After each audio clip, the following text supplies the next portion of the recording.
Gak nyangka banget sekarang udah punya 4 anak. Padahal dulu waktu nungguin anak pertama, aku tiap bulan nangis loh guys. Gini loh ceritanya, aku nikah tahun 2011 bulan April dan aku langsung pindah ke Bekasi karena aku ngajar di daerah Bekasi saat itu. Dan ternyata Allah belum menitipkan janin di rahim aku di bulan-bulan awal kami menikah. Nah, aku tuh kan ketika nikah itu adalah beberapa teman itu barengan ya guys. Ya cuma beda berapa bulan, ada yang duluan dari aku ataupun setelah aku. Karena memang ketika aku nikah tuh umur aku udah 25 tahun ya. Dan pada saat itu 25 tahun itu adalah umur yang biasanya itu udah pernah menikah di umur itu. Jadi banyaklah aku barengannya di saat itu. Teman kampus ada 1, teman main di rumah ada 2, terus teman pondok juga ada. Nah, jadi kan ketika abis nikah tuh kan kita suka WA-an. Zaman dulu belum ada WA ya, SMS-an lah, terus telepon. Gimana nih, saling berkabar dan kabar baik satu persatu hadir. Si A udah isi, si W lagi hamil, Masya Allah. Bahagia sih mendengar mereka. Tapi di satu sisi aku juga rada-rada sedih ya. Ya namanya juga orang habis menikah, pastilah yang pertama kali diharapkan ya si buah hati. Bulan pertama lewat, bulan kedua lewat, bulan ketiga lewat, sampai bulan ke-8 itu lewat. Dan tiap bulannya aku selalu menangis ketika haid aku datang. Kalau aku haid telat aja 3 hari atau 5 hari itu udah seneng banget guys. Dan langsung beli test pack. Hasilnya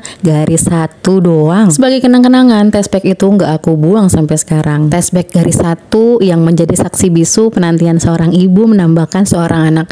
Masya Allah. Ih bener-bener deh. Ini aku ngeditnya aja sampai berkaca-kaca kalau inget masa lalu tentang penantian anak pertama. Tapi alhamdulillahnya suami aku selalu nguatin, bapak ibu aku juga selalu nguatin. Dan sampai aku bosen loh guys jawabin, ada yang nanya, udah hamil belum? Gimana? Udah isi belum? Gitu. Aku jawabnya sampai bingung loh. Makanya aku belajar dari pengalaman aku, kalau ngelihat ada yang udah nikah 1-2 bulan dan dia belum isi, aku nggak akan tanya lagi ke sananya. Karena aku tahu bagaimana rasanya ketika ditanya udah hamil belum, padahal itu dia sedang berjuang dan nggak tahu bakalan kapan dikasihnya. Makin sedihnya, makin kepikirannya karena aku itu kalau dari faktor genetik ya, aku itu cuma 2 bersaudara, sedangkan suami aku itu 10 bersaudara. Kalau dilihat dari faktor genetik, mungkin itu justru lebih subur suamiku. Tapi wallahu a'lam. Tips and trick dan juga masukan-masukan dari orang gimana cara cepat hamil itu aku lakuin semua guys. Yang infonya katanya memperbanyak vitamin E, terus diurut, aku udah ngelakuin semua itu. Sampai di satu titik aku memasrahkan dan aku mencoba untuk tidak memikirkan hal itu, tidak jadi fokus utama aku gitu ya. Jadi aku fokus dengan kegiatan aku yang lain. Singkat cerita, akhirnya aku dapat kabar baik, tapi itu pun dengan wasilah dari teman aku. Jadi aku ketemu dengan teman aku, dia cerita kalau dia positif hamil. Alhamdulillah, padahal aku lebih dulu nikah daripada dia. Dan dia cerita katanya itu test packnya yang satu itu samar guys. Nah, aku kan jadi kepikiran dong karena beberapa hari sebelumnya aku juga udah test pack dan itu hasilnya cuma garis 1. Temanku cerita itu posisinya aku lagi di rumah mertua ya. Lalu ketika aku pulang ke rumah, aku cek lagi test pack terakhir aku karena aku memang nggak pernah ngebuang test pack aku saat itu. Dan Masya Allah itu ada 2 garis yang satunya samar banget, hampir nggak kelihatan memang. Lalu seminggu kemudian aku test pack lagi guys dan alhamdulillah 2 garis loh guys. Buat kamu pejuang garis 2, semangat ya. Semoga segera dapat kabar baik. Assalamualaikum.